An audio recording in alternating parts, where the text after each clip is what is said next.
Hello viewers and welcome back to DM Bhatt Group Tuition, a place for all the rankers। तो जैसा कि आप जानते ही हैं, हमने हमारे पहले वाले वीडियो में यूनिट नंबर 13 और तो और यूनिट नंबर 14 के सारे टॉपिक्स जो कि मैप में पूछे जा सकते हैं आपके एग्जाम में, वैसे सारे टॉपिक्स कवर कर लिए थे।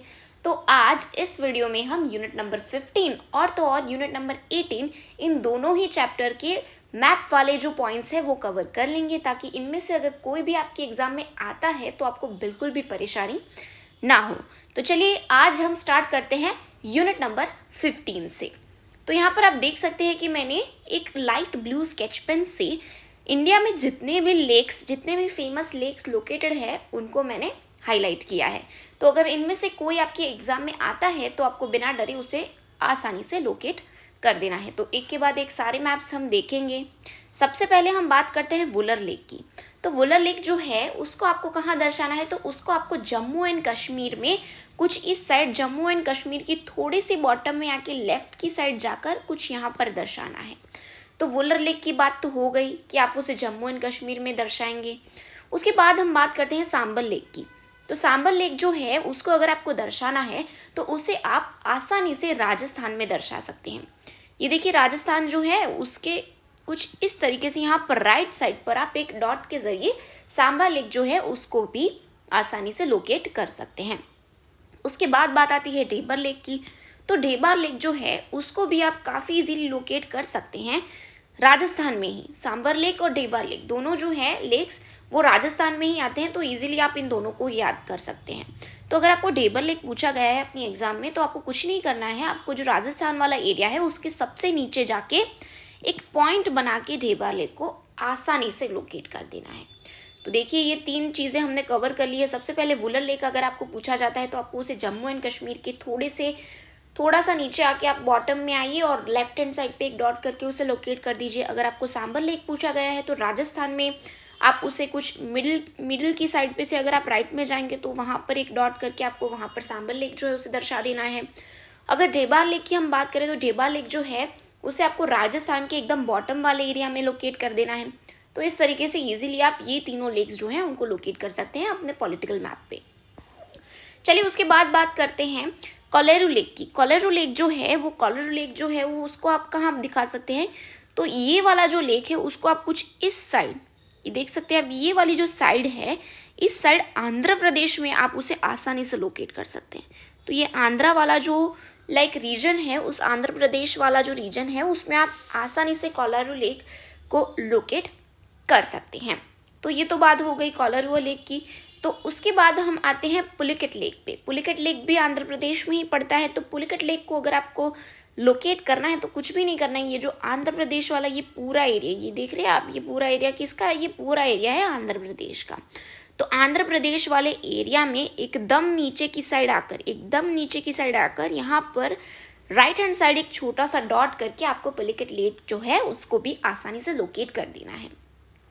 उसके बाद वेम्बनन लेक जो है उसको अगर आपको अपने पॉलिटिकल मैप पे दर्शाना है तो आप कुछ भी नहीं करना। केरला जो है, केरला में यहाँ पर कुछ लेफ्ट हैंड साइड पर एक डॉट बना देना है बॉटम की साइड, और वहाँ पर आपको ये वेम्बनन जो है उसे आसानी से लोकेट कर लेना है। तो भाई ये तो हो गई सारे ही इंपॉर्टेंट लेक्स की बात। इनमें से कोई एक तो आपको अपनी एग्जाम में ज़रूर से मिल जाएगा। तो मेरा मानना ये है कि आप एक बार एक पॉलिटिकल मैप ले लीजिए और अपने घर पे आप इस सारे लेक्स को लोकेट करने की प्रैक्टिस खुद ब खुद कर लीजिए। तो इस प्रकार से आप, मुझे नहीं लगता है कि कोई भी मैप गलत करके आएंगे अपनी एग्जाम्स में अगर आपने प्रॉपर प्रैक्टिस की होगी तो ये तो सारे लेक्स की बात हो गई। उसके बाद हम रिवर्स की बात कर लेते हैं। अगर आपको अलग अलग टाइप की रिवर्स जो है उनको दर्शाने के लिए बताया गया है अपनी एग्जाम में तो आप उन्हें कैसे दर्शाएंगे वो भी हम एक बार देख लेते हैं। सबसे पहले बात करेंगे साबरमती रिवर की। तो साबरमती जो है उनको दर्शाना है तो हम कैसे दर्शाएंगे। ये जो गुजरात वाला एरिया है, गुजरात वाले एरिया में जो ये आप ये देख रहे हैं कि कर्व जो पड़ रहा है, उस कर्व से आप एक लाइन जो है वो ऐसे खींच लेंगे थोड़े से कर्व मोशन में। तो ये जो लाइन आपकी बन गई ये क्या हो गई, ये हो गई साबरमती रिवर। ये तो बात हो गई साबरमती रिवर को आपको उसको कुछ ऐसे बता देना है कि वो राजस्थान तक भी एक्सीड करती है। उसके बाद माही की बात करेंगे। तो माही को बताना है, मतलब माही को अगर आपको दर्शाना है तो उसे आप कैसे दर्शाएंगे। तो साबरमती रिवर जहाँ से शुरू होती है वहीं पॉइंट से आपको माही रिवर जो है उसको भी ओरिजिनेट कर देना है। तो कुछ ऐसे ही आप साबरमती के एकदम ही साइड बाय साइड माही को भी लोकेट कर सकते हैं। तो इस प्रकार से आपकी माही रिवर भी लोकेट हो जाएगी। उसके बाद बात आती है नर्मदा रिवर की। तो साबरमती और माही का ओरिजिनेशन पॉइंट जो है उसके थोड़े से ही दूर जाकर आपको यहाँ से नर्मदा रिवर जो है उसको ओरिजिनेट कर देना है, जो कि मध्य प्रदेश के बीच में से कुछ जाती है। तो इस प्रकार से आप नर्मदा रिवर जो है उसको आसानी से लोकेट कर सकते हैं। इस प्रकार आपको उसे लोकेट करना है। ये बात हो गई नर्मदा रिवर की। उसके बाद तापी रिवर की अगर हम बात करते हैं, तापी नदी की अगर हम बात करते हैं, तो गुजरात के एकदम बॉटम की साइड आप आ जाइए। बॉटम की साइड से आप कुछ ऐसे इस प्रकार से लाइन ड्रॉ कर दीजिए और ये जो हो गई भाई, ये हो गई आपकी तापी नदी। उसके बाद हम बात करेंगे महानदी की। महानदी जो है उसको भी लोकेट करना काफ़ी आसान है। महानदी को भी एक बार देख लेते हैं। आपको कुछ नहीं करना है, बस ये वाला जो एरिया है, ये उड़ीसा वाला जो एरिया है, उस एरिया में से ही आपको इसे ओरिजिनेट करना है। ये देखिए कुछ ऐसे इस प्रकार से जैसे मैंने बनाया है वैसे ही आपको अपनी एग्ज़ाम में बनाना है। कुछ इस प्रकार से आप बना दीजिए ऐसा कुछ स्ट्रक्चर, तो ये हो जाएगी आपकी महानदी। ठीक है, तो ऐसे आप आसानी से लोकेट कर सकते हैं अपनी पॉलिटिकल मैप पे ये सारी चीज़ें। लेकिन ये सारी चीज़ें ऐसी है कि आपको याद रखनी पड़ेगी। चलिए उसके बाद आगे बढ़ते हैं। उसके बाद बढ़ते हैं कृष्णा नदी की तरफ। कृष्णा नदी जो है वो भी हमें ये कोलारू लेक जो आप देख रहे हैं उसके थोड़े से नीचे से आंध्र प्रदेश में से ओरिजिनेट करनी है। तो यहाँ से कुछ हमारी ओरिजिनेट हो जाएगी कृष्णा नदी। तो इस प्रकार से जो है आप सारी नदियाँ जो हैं उनको अच्छे से याद रखकर आसानी से अपने पॉलिटिकल मैप पे लोकेट कर सकते हैं। कावेरी नदी की अगर मैं बात करूं तो कावेरी नदी जो है उसको आप यहाँ पर कुछ इस प्रकार से यहाँ पर से ओरिजिनेट करेंगे और ओरिजिनेट करते करते उसे ऊपर तक ले जाएंगे। तो ये हो गई हमारी कावेरी नदी। तो इस प्रकार से देखिए, इसके लिए कोई शॉर्ट ट्रिक तो नहीं होती है, लेकिन आपको इसे याद रखना पड़ेगा कि कहाँ कौन सी जगह से कौन से रिवर ओरिजिनेट हो रही है। तो अगर आप इसे अच्छे से याद रख लेंगे तो मुझे नहीं लगता है कि मैप में आपके कोई भी मार्क्स जा सके। तो अब हम बढ़ेंगे चैप्टर नंबर 18 की तरफ। तो चलिए अब चैप्टर नंबर 18 से स्टार्ट करते हैं। तो चैप्टर नंबर 18 में जितने भी नेशनल पार्क्स थे उन सभी नेशनल पार्क्स को मैंने एक पिंक स्केच पेन की मदद से दर्शाया हुआ है। जितनी भी वाइल्ड लाइफ सेंचुरीज़ थी या फिर वाइल्ड एनिमल सेंचुरीज़ थी उन सभी को मैंने एक ब्लू स्केच पेन से दर्शाया हुआ है। और जितनी भी बर्ड सेंचुरीज़ थी उन सभी को एक ऑरेंज स्केच पेन की मदद से यहाँ पर मैंने इस मैप में हाईलाइट किया हुआ है। तो सबसे पहले हम जितने भी इंडिया में नेशनल पार्क्स हैं उन सभी नेशनल पार्क्स को डिस्कस कर लेते हैं। तो सबसे पहले ऊपर से स्टार्ट करेंगे। तो देखिए सबसे पहले जम्मू एंड कश्मीर में जो नेशनल पार्क आता है वो कौन सा है, वो है डचीगाम नेशनल पार्क। तो डचीगाम नेशनल पार्क जो है उसको आपको जम्मू एंड कश्मीर में कुछ यहाँ पर इस प्रकार से लेफ्ट हैंड साइड एक डॉट करके लोकेट कर देना है। उसके बाद थोड़ा सा बॉटम में आएंगे तो आपको मिलेगा गुजरात।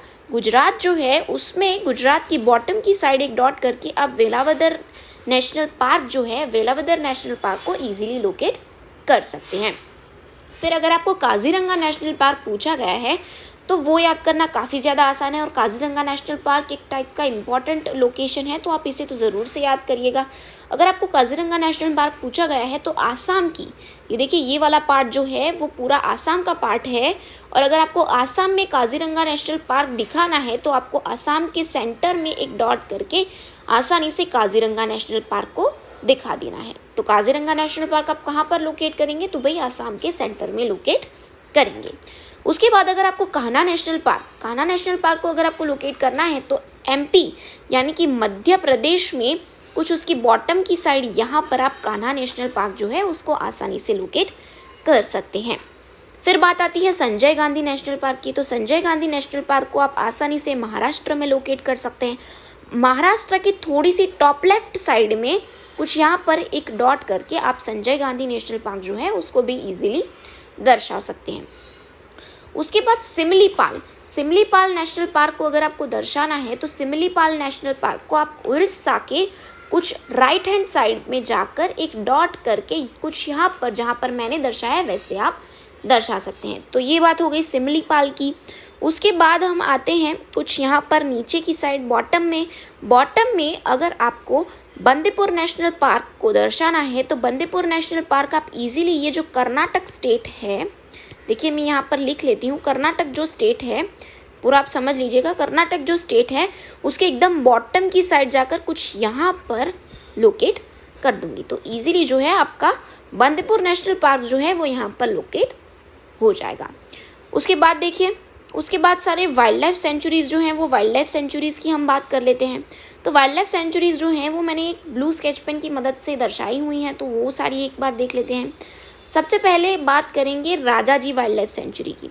तो राजाजी वाइल्ड लाइफ सेंचुरी को हम उत्तराखंड वाले एरिया में, ये वाला एरिया कौन सा है, ये वाला एरिया है उत्तराखंड का, तो राजाजी वाइल्ड एनिमल सेंचुरी को हम यहाँ पर उत्तराखंड में कुछ इस साइड दिखा देंगे। उसके बाद है सरिस्का जो है उसको आप राजस्थान में दिखा सकते हैं। सरिस्का वाइल्ड एनिमल सेंचुरी जो है उसको आप राजस्थान में कुछ इस प्रकार से यहाँ पर दिखा सकते हैं राइट हैंड साइड पे। उसके बाद रणथंभौर की बात करेंगे तो रणथंभौर जो है उसे भी आप राजस्थान में ही लोकेट कर सकते हैं। रणथंभौर वाइल्ड एनिमल सेंचुरी जो है उसे आप राजस्थान की थोड़ी सी बॉटम की साइड कुछ यहाँ पर एक डॉट करके दर्शा सकते हैं। उसके बाद बात करेंगे मानस वाइल्ड एनिमल सेंचुरी की। तो मानस वाइल्ड एनिमल सेंचुरी जो है उसको आप मेघालय में दर्शाएंगे। ये देखिए, ये जो आप छोटा सा एरिया देख रहे हैं ना जो कि बांग्लादेश के ऊपर है, ये छोटा सा एरिया जो है वो हमारा मेघालय है। तो मानस जो वाइल्ड एनिमल सेंचुरी है वो मेघालय में पड़ती है। तो मेघालय में आप कुछ इस प्रकार से एकदम लेफ्ट हैंड साइड बॉटम में डॉट करके मानस जो वाइल्ड एनिमल सेंचुरी है उसको आराम से दर्शा सकते हैं। उसके बाद Sundarban wild life sanctuary. Sundarban wild life sanctuary जो है उसको आप वेस्ट बंगाल में, ये देखिए ये है वेस्ट बंगाल, और वेस्ट बंगाल के एकदम बॉटम की साइड जाके आप बॉटम की साइड में आके सुंदरबन वाइल्ड लाइफ सेंचुरी जो है उसको आराम से दर्शा सकते हैं। चलिए थोड़ा सा आगे बढ़ते हैं, एकदम नीचे आ जाइए, ये है Periyar wild life sanctuary. Periyar wild life sanctuary को अगर आपको लोकेट करना है तो आसानी से आप उसको केरला वाले एरिया में, ये वाला एरिया कौन सा है, ये वाला एरिया है केरला, तो केरला वाले एरिया में एकदम बॉटम में आके राइट हैंड साइड आप पेरियर वाइल्ड लाइफ सेंचुरी जो है उसको लोकेट कर सकते हैं। तो देख लीजिए आप, एक के बाद एक हमने सारी वाइल्ड एनिमल सेंचुरीज़ जो है उनको एक के बाद एक लोकेट कर लिया है। तो ईजिली आप इसको याद रख लीजिए और अच्छे से आप इसे अपने मैप्स में करके आएँ। चलिए अब आगे बढ़ते हैं। अब आएगी बारी ऑरेंज स्केच पेन की।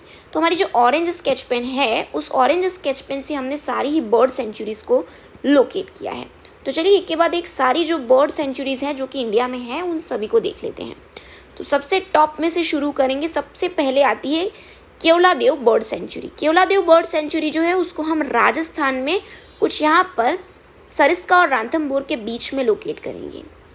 उसके बाद नल सरोवर की बात आती है। तो नल सरोवर को अगर हमें लोकेट करना है तो हम सभी को पता है नल सरोवर कहाँ है, तो नल सरोवर है गुजरात में।